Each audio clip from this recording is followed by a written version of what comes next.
धन्यः अस्मि भारत्वेन, धन्यः अस्मि भारत्वेन, I am blessed to be a Bharatiya. भाग्य है मेरा कि मैं एक भारतीय हूँ। समस्त देशवासियों को तथा भारत से संबंध रखने वाले विदेशों में रह रहे जनों को स्वाधीनता दिवस की 74वीं वर्षगांठ की आकाश भर बधाई। तथा मैं शिवांकर मिश्रा आप सभी को आकाश भर बधाई देता हूं और यह उम्मीद करता हूं कि आप सभी जहां पर भी होंगे अपने सगे संबंधियों के साथ में, अपने मित्रों के साथ में, अपने इष्ट जनों के साथ में इस पर्व को पूरे हर्षोल्लास के साथ में मना रहे होंगे तथा इस आई हुई कोरोना जैसी आपदा से बचे हुए होंगे और इस आपदा को अवसर में बदल रहे होंगे। जी हां, मैंने कहा आपदा को अवसर में बदल रहे होंगे। जी, आप सभी ने वह दौर देखा कि समूचा विश्व एकाएक थम गया, जिसकी किसी ने भी कल्पना नहीं की थी कि क्या एकाएक पूरी जो धरा है वह एक ही जगह पर रुक सकती है। हमारा साइंस इतना आगे बढ़ गया, उसके बाद में भी क्या हम एक जगह पर रुक सकते हैं? लेकिन प्रकृति ने हमें समझाया। अब ये चर्चा का विषय है कि यह प्रकृति से आरोपित था या फिर कृत्रिम रूप से हमारे ऊपर आरोपित था, यह चर्चा का विषय है। लेकिन किन्हीं भी कारणोंवश हमें यह समझ में आया कि अभी भी हमने उतनी प्रगति नहीं की है कि हम प्रकृति को अपने हिसाब से चला सकें। और इस लॉकडाउन में, जी हाँ, जब प्रकृति थमी, जब ये धरा थमी, तो हम सब ने अपने आप से चिंतन किया और ये पाया कि जी हाँ, अभी हमें बहुत कुछ विकास करना बाकी है। आप सभी लोग जो मेरा यह वीडियो देखेंगे, हो सकता है उनमें से कई सारे ऐसे लोग हों जो किसी न किसी कार्य में कार्यरत हों, यानी कि किसी न किसी सेवा को प्रदान कर रहे हों और अपनी सेवा को देश में समर्पित कर रहे हों। तथा कुछ ऐसे भी लोग होंगे जो सरकारी नौकरी की तलाश में अभी तैयारी कर रहे होंगे और कुछ हमारे छोटे भाई बहन ऐसे भी होंगे जो अभी 6, 7, 8 की तैयारी कर रहे होंगे या फिर किसी न किसी विश्वविद्यालय की परीक्षा की तैयारी या किसी न किसी नवोदय विद्यालय, अटल आवासीय विद्यालय या कस्तूरबा जैसे विद्यालयों की एंट्रेंस एग्जाम की तैयारी कर रहे होंगे। अब यह हम आपके लिए चुनौती है कि हमको भारत को किस प्रकार से वैश्विक पटल पर एक अलग रूप में प्रदर्शित करना है। उसके लिए हमें क्या करना होगा? बस करना इतना है कि आप अपनी ऊर्जा को इतना ज़्यादा बढ़ाइए। अभी तक जो कुछ हमको राष्ट्र ने दिया, राष्ट्र ने सबसे बड़ा कार्य तो यही किया कि मैंने यहाँ पर जन्म लिया। हमें राष्ट्र ने जन्म देकर ही कृतार्थ कर दिया है और अब हमें राष्ट्र को कुछ देने की बारी आ गई है। हम अपनी ऊर्जा को उस दिशा में लगाएं जहां से हमारा राष्ट्र विकासशील देशों की राष्ट्रों की गिनती से उठ करके विकसित राष्ट्रों की गिनती में आए। उसके लिए कुछ नहीं करना है। जो भी आप जिस भी कार्य में लगे हुए हैं उसमें अपनी ऊर्जा को डबल तो मैं नहीं कह सकता, 1.5 गुना भी मैं नहीं कह सकता, लेकिन यह कह सकता हूं कि कल से बेहतर आज और आज से बेहतर आने वाला कल। जी हाँ, जितनी ऊर्जा के साथ में किसी कार्य को आपने कल किया था उससे थोड़ी सी बढ़ करके आज और आज से थोड़ी सी ऊर्जा बढ़ा करके, यानी कि वही सामर्थ्य थोड़ा सा बढ़ा करके अगले दिन के लिए हमें कार्यस्थल पर जाना है। या जो आपदा का समय था, जो संकट का समय था, हमारे संभ्रांत जनों ने हमें बताया कि संकट के समय जिसने धैर्य धारण किया, जी हाँ, संकट के समय जिसने धैर्य धारण किया, आधी लड़ाई उसने वहीं जीत ली। और आपने देखा कि हमारे भारतवासियों ने किस प्रकार से इस संकट की घड़ी में धैर्य को धारण किया और निश्चित तौर पर हम 70% लड़ाई को जीत चुके हैं और आने वाली 30% लड़ाई को भी आसानी से जीतेंगे और विश्व पटल पर अपना एक नया इतिहास लिखेंगे। जी हाँ, इतिहास लिखेंगे।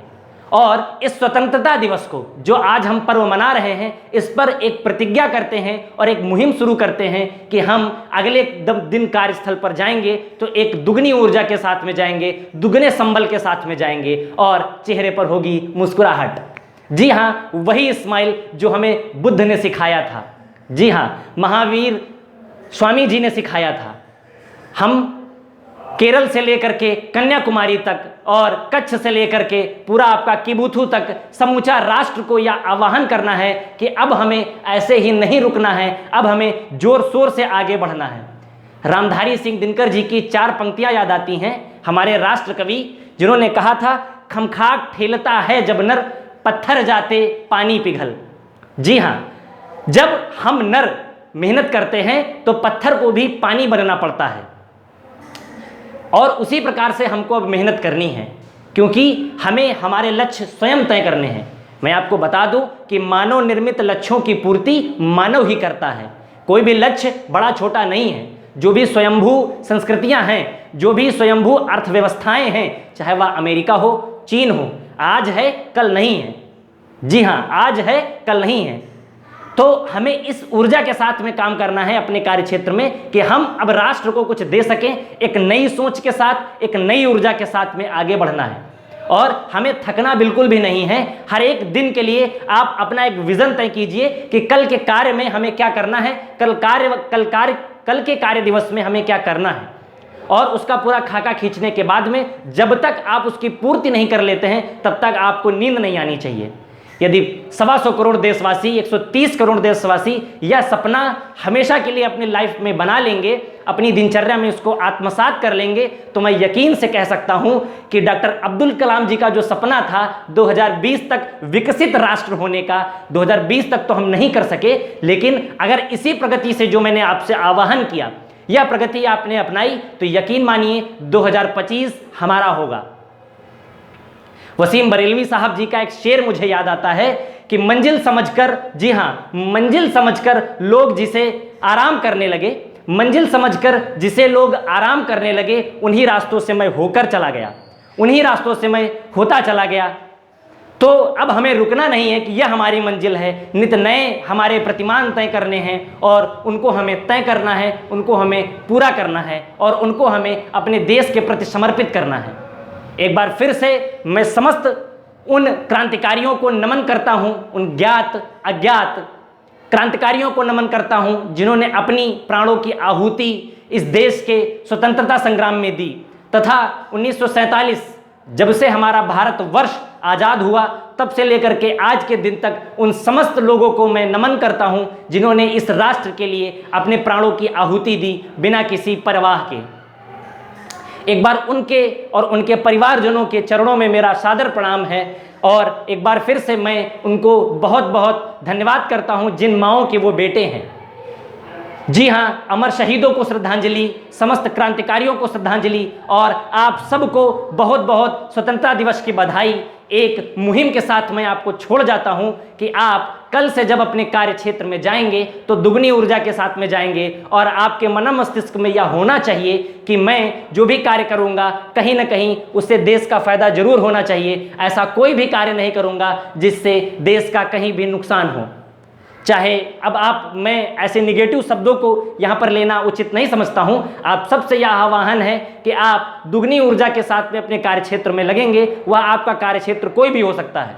ठीक है, इन्हीं सब आशाओं के साथ में और पूरी उमंग और हर्षोल्लास के साथ में आप यह पर्व मनाइए, और जब हम 2025 में एक दूसरे से मिलें और एक दूसरे के सामने इकट्ठे हों तो लगे कि हाँ, वास्तविकता में हमने APJ अब्दुल कलाम साहब का सपना पूरा कर लिया है, और जो उन्होंने सपने देखे थे वो आज हम धरातल पर उतार लाए हैं।